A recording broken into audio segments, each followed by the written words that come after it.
दोस्तों matric inter pass scholarship 2025। जी हाँ, जिन बच्चों ने 2025 में बिहार बोर्ड से मैट्रिक और इंटर पास किया, ऐसे बच्चे बड़ी बेसब्री से ये 10th और 12 पास स्कॉलरशिप का ऑनलाइन शुरू होने का इंतज़ार कर रहे हैं।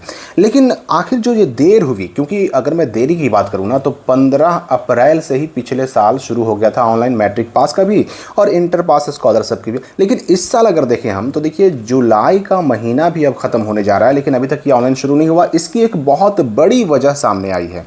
क्यों आखिर लेट हो रहा है, क्या इसके पीछे वजह है, ये एक बहुत बड़ी वजह सामने आई है जो मैं आपको बताने वाला हूँ इस वीडियो में कि आखिर ये 10th पास स्कॉलरशिप या फिर 12 पास स्कॉलरशिप, जिसको हम लोग मैट्रिक इंटर पास प्रोत्साहन राशि भी कहते हैं, इसका लेट हो क्यों रहा है।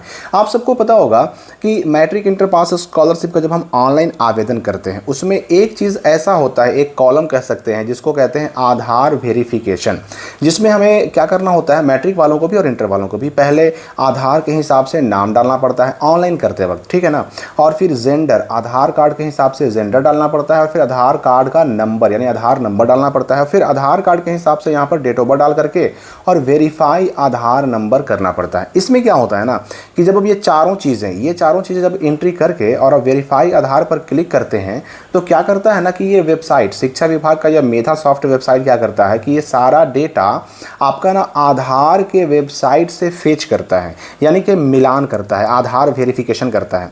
अगर ये चारों डेटा आपका ऑनलाइन आधार जो बना हुआ है उस आधार कार्ड के डेटा से मैच कर गया, यानी UIDAI के डेटा से मैच कर गया, तो यहाँ पर ये ग्रीन हो जाता था, यानी वेरिफिकेशन डन हो जाता था। और उसके बाद ही बच्चे फिर आगे मोबाइल नंबर या फिर ईमेल आईडी डाल करके और फिर वेरीफाई करते थे OTP से, तब जा करके उनका सबमिट होता था। यानी कि ये आधार वेरिफिकेशन का स्टेप पूरा होना बहुत ज़रूरी था ऑनलाइन ये आवेदन करने के लिए, मैट्रिक इंटर पास स्कॉलरशिप के लिए। लेकिन समस्या यही हुई है, जो पूरा मामला फंसा है, जो इतना लेट हो रहा है उसके पीछे वजह बस यही आधार वेरिफिकेशन है। इस बात को आप अच्छी तरह से ऐसे समझिए।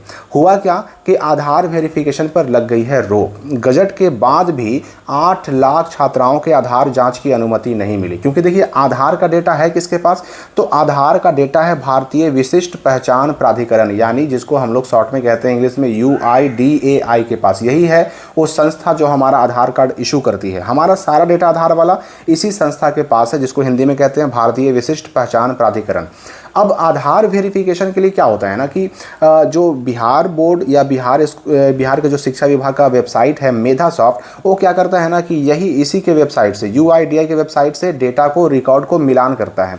और इसके लिए ना मेधा सॉफ्ट के वेबसाइट को, मेधा सॉफ्ट के जो पोर्टल को है ना, वो अनुमति मिलती है, बिहार सरकार को अनुमति मिलती है।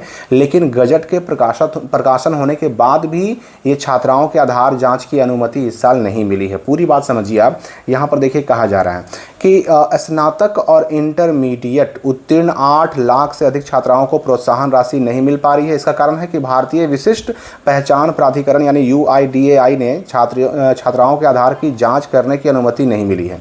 गौर हो कि विभाग इन छात्राओं को प्रोत्साहन राशि उनके खाते में आधार की जाँच के बाद ही देता रहा है, लेकिन UIDAI ने इस वर्ष के आरंभ में ही यह कहते हुए जाँच पर रोक लगा दी थी कि उसकी अनुमति के बिना किसी के आधार की जाँच नहीं की जा सकती। और आधार जांच की अनुमति के लिए राज्य सरकार ने गजट भी प्रकाशित करवाया। साथ ही जितनी भी प्रक्रिया थी वो सारी प्रक्रिया भी राज्य सरकार ने, बिहार सरकार ने पूरा किया है। और केंद्र सरकार को, क्योंकि जो ये UIDAI है केंद्र सरकार का एक अंग है, उसका एक संस्था है, तो केंद्र सरकार को 2 माह पहले ही आवेदन भी दिया था ताकि आधार जाँच की अनुमति मिलते ही छात्राओं को प्रोत्साहन राशि दिया जा सके। तो शिक्षा विभाग को उम्मीद थी कि जून में ही UIDAI से आधार जांच की अनुमति मिल जाएगी। तैयारी थी कि जुलाई के प्रथम सप्ताह में पोर्टल खोल करके और स्नातक उत्तीर्ण छात्राओं से आवेदन लेने की प्रक्रिया शुरू कर दी जाएगी। यहाँ पर चूंकि स्नातक और इंटरमीडिएट 2 ही चीज़ों के नाम दिए जा रहे हैं, लेकिन आप ये भी समझिए कि चाहे मैट्रिक की हम बात करें, चाहे इंटर पास की बात करें, चाहे BA BSc BCom पास करने वालों की बात करें, सब के लिए जो प्रोत्साहन राशि मिलती है उसमें आधार वेरिफिकेशन हर एक स्टेप में अनिवार्य होता है, यानी ऑनलाइन करने के प्रथम स्टेप में ही आधार वेरिफिकेशन अनिवार्य होता है। तो चूंकि ये बिहार सरकार को, बिहार के शिक्षा विभाग को अनुमति मिली ही नहीं, जिसकी वजह से आवेदन लेने की जो प्रक्रिया है वो शुरू नहीं हो पा रही है। अब जब आवेदन ही नहीं होगा तो आधार जांच करके बैंक खाता का सत्यापन भी नहीं हो पाएगा। इस वजह से जो है ना बिहार सरकार अभी तक इसका ऑनलाइन शुरू नहीं कर पाई है, क्योंकि ये एक इम्पॉर्टेंट स्टेप है। आप सबको पता होगा कि कि आधार सीडिंग ही वो चीज़ है जिसकी वजह से अब जो है ना सारा जो डीबीटी है, डायरेक्ट बेनिफिट ट्रांसफ़र का पैसा है, प्रोत्साहन राशि का पैसा है,